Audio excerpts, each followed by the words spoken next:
یہ آیت قرآن مجید کی اس اعتبار سے عظیم ترین آیت ہے۔ نیکی کی حقیقت، اس کی جڑ کیا ہے، بنیاد کیا ہے، اس کی روح کیا ہے، اس کے مظاہر کیا ہے۔ مظاہر میں اولین شے کون سی ہے، ثانین کون سی ہے، ثالثاً کون سی ہے، اور اس پر ایک پورا علم الاخلاق جو قرآن کا ایک مکمل کتاب تصنیف کی جا سکتی ہے۔ ایتھکس، قرآنک ایتھکس کے لیے یہ آیت ایک جو سمجھیے کہ جڑ اور بنیاد ہے۔ لیکن یہ سمجھ لیں کہ یہ آیت یہاں آئی کیوں ہے۔ پس منظر میں وہی تحویل قبلہ بھی ہے۔ تحویل قبلہ کے 4 رکوع 15، 16، 17، 18 یہ تو سالڈ ہے۔ اس سے پہلے 14ویں رکوع میں آیت تھی للہ المشرق والمغرب فأینما تولوا فثم وجہ اللہ۔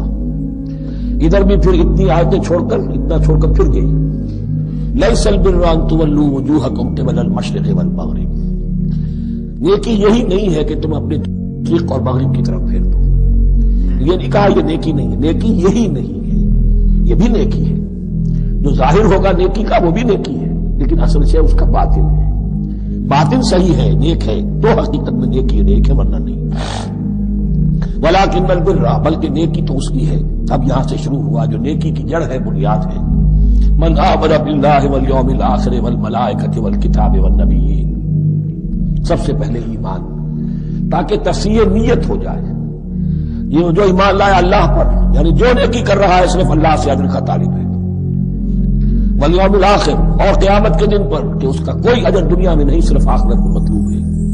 ورنہ آدمی سوداگری کرے، دکانداری کرے، کپڑا بیچے، کچھ اور بیچے، دین تو نہ بیچے۔ دین کا کام کر رہا ہے تو اس کے لیے سوائے اخروی نجات کے اور سوائے اللہ کے خدا کے کوئی اور شے مقصود نہ ہو۔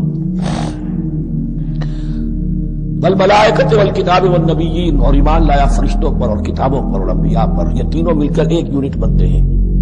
فرشتہ لایا دین، کتاب بن گئی اور انبیاء پر آئی وہ کتاب۔ ایمان بالرسالت کا تعلق نیکی کے ساتھ یہ ہے کہ نیکی کا ایک مجسمہ تمہارے سامنے رہے، آئیڈیل، اسوہ۔ ایسا نہ ہو کہ اونچ نیچ ہو جائے۔ نیکیوں میں بھی ایسا ہوتا ہے، کچھ جذبات میں ایک طرف کو نکل گیا، کچھ جذبات میں ایک طرف کو نکل گیا۔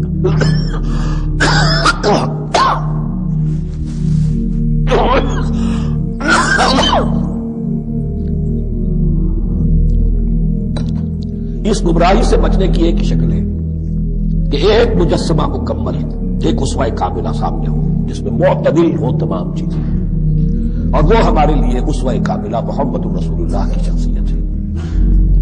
نیکی کے ظاہر کے لیے ہم انہیں معیار سمجھیں گے، جو شے جتنی ان کی سیرت میں ہے اس سے زیادہ نہ ہو، اس سے کم نہ ہو۔ کوشش یہ ہو، آئیڈیل یہ ہو کہ بالکل انسان حضور صلی اللہ علیہ وسلم کے اسوہ کاملہ کی پیروی کرے۔ ولکن البر من آمن باللہ والیوم الآخر والملائکۃ والکتاب والنبیین وآتى المال علی حبہ ذوی القربى والیتامى والمساکین وابن السبیل، اور دیا اس نے مال یا دے وہ مال اس کی محبت کے علی الرغم، علی حبہ اللہ کی طرف نہیں ہے، علی حب المال، علی الرغم مال محبوب ہے پھر بھی وہ خرچ کر رہا ہے ذوی القربى قرابت داروں پر، والیتامى یتیموں پر، والمساکین محتاجوں پر، وابن السبیل مسافر پر، والسائلین اور مانگنے والوں پر، وفی الرقاب اور لوگوں کی گردنیں چھڑانے کی۔ گویا کہ نیکی کے مظہر میں اولین مظہر یہ ہے انسانی ہمدردی۔ اگر یہ نہیں ہے تو نیکی نہیں ہے۔ عبادات کے انبار لگے ہوں اور دل میں شقاوت ہو، انسان کو حاجت میں دیکھ کر دل نہ پسیجے، کسی کو تکلیف میں دیکھ کر تجوری کی طرف ہاتھ نہ بڑھے حالانکہ تجوری میں مال موجود ہو، تو وہ دین کی روح سے بالکل خالی ہے۔ یہ آپ سورہ آل عمران میں پڑھیں گے، لن تنالوا البر حتى تنفقوا مما تحبون، تم نیکی کے مقام کو پہنچ ہی نہیں سکتے جب تک کہ خرچ نہ کرو اس میں سے جو تمہیں پسند ہے۔ جس سے طبیعت گھبرا گئی، اکتا گئی، کپڑے میں جو بوسیدہ ہو گئے وہ دے دیے، حاتم طائی کی قبر کو لات مار دی، وہ نہیں، جو شے پسند ہے۔ اگر اس میں سے نہیں دیتے تو نیکی کو پہنچ بھی نہیں سکتے، تمہیں ہوا بھی نہیں لگے گی۔ وَأَقَامَ الصَّلَاةَ وَآتَى الزَّكَاةَ، دیکھیے نماز اور زکات اب آ رہے ہیں۔ یہ ہے حکمت دین کہ ایک ہے روح دین، وہ ہے ایمان، اور جو اس کے مظاہر ہے، مظہر اول انسانی ہمدردی، نمبر 2 ہے جو نماز اور زکات، اور یہاں زکات کو علیحدہ ذکر کیا ہے۔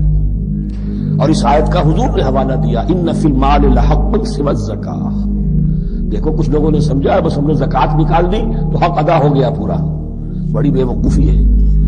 مال میں حق ہے زکوٰۃ کے سوا بھی، اور اب آپ نے یہ آیت پڑھی، دیکھو اس آیت میں کیا ہے، زکوٰۃ کا تذکرہ بعد میں ہو رہا ہے، وَآتَ الْمَالَ عَلَىٰ حُبِّهِ ذَوِي الْقُرْبَىٰ وَالْيَتَامَىٰ وَالْمَسَاكِينَ وَابْنَ السَّبِيلِ وَالسَّائِلِينَ وَفِي الرِّقَابِ وَأَقَامَ الصَّلَاةَ وَآتَى الزَّكَاةَ۔ اس کی کیا حکمت ہے کہ ایمان کو تر و تازہ رکھنے کے لیے نماز ہے، اقم الصلاۃ لذکری، اور انسانی ہمدردی میں مال خرچ کرنے کے جذبے کو پروان چڑھانے کے لیے برقرار رکھنے کے لیے زکوٰۃ ہے۔ اتنا تو دو نا کم سے کم، بوتل کا منہ تو کھلے، کارک تو نکلے اس کا، اگر بوتل کا کارک نکل جائے گا تو شاید اس میں سے کچھ شربت اور بھی نکل آئے، تو زکوٰۃ ہے تو کارک کے مانند 2.5% ہے، کیا ہے، لیکن یہ کہ اس سے پھر کچھ اور بھی نکلے گا، جو زکوٰۃ بھی نہیں دیتا اس نے کیا کرنا۔ وَالْمُوفُونَ بِعَهْدِهِمْ إِذَا عَاهَدُوا، اور وہ کہ جو اپنے عہد کو پورا کرنے والے ہیں جب کوئی عہد کر لیں۔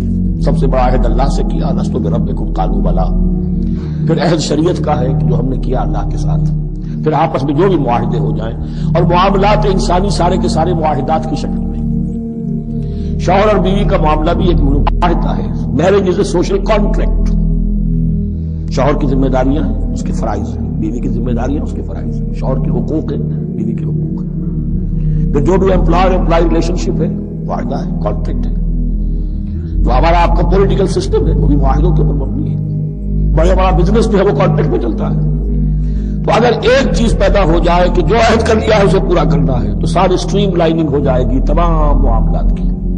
وَالْمُوفُونَ بِعَهْدِهِمْ إِذَا عَاهَدُوا وَالصَّابِرِينَ فِي الْبَأْسَاءِ وَالضَّرَّاءِ وَحِينَ الْبَأْسِ، اور خاص طور پر صبر کرنے والے فقر و فاقہ میں، جنگ کی حالت میں اور تکلیف میں۔ یعنی ایک نیکی ہے بدھ مت کے بھکشوؤں کی نیکی، ایک نیکی یہ ہے، یہ نیکی باطل کو چیلنج کرتی ہے، یہ نیکی خانقاہوں تک محدود نہیں ہوتی ہے، یہ نیکی صرف انفرادی سطح تک محدود نہیں رہتی، جو نیکی اللہ چاہتا ہے کہ اب باطل کا سر کچلنے کے لیے میدان میں آؤ، اور جب باطل کا سر کچلنے کے لیے میدان میں آؤ گے تو خود بھی تکلیفیں اٹھانی پڑیں گی۔ صحابہ کرام کو بھی جانیں دینی پڑی ہیں، سینکڑوں صحابہ نے جام شہادت دی۔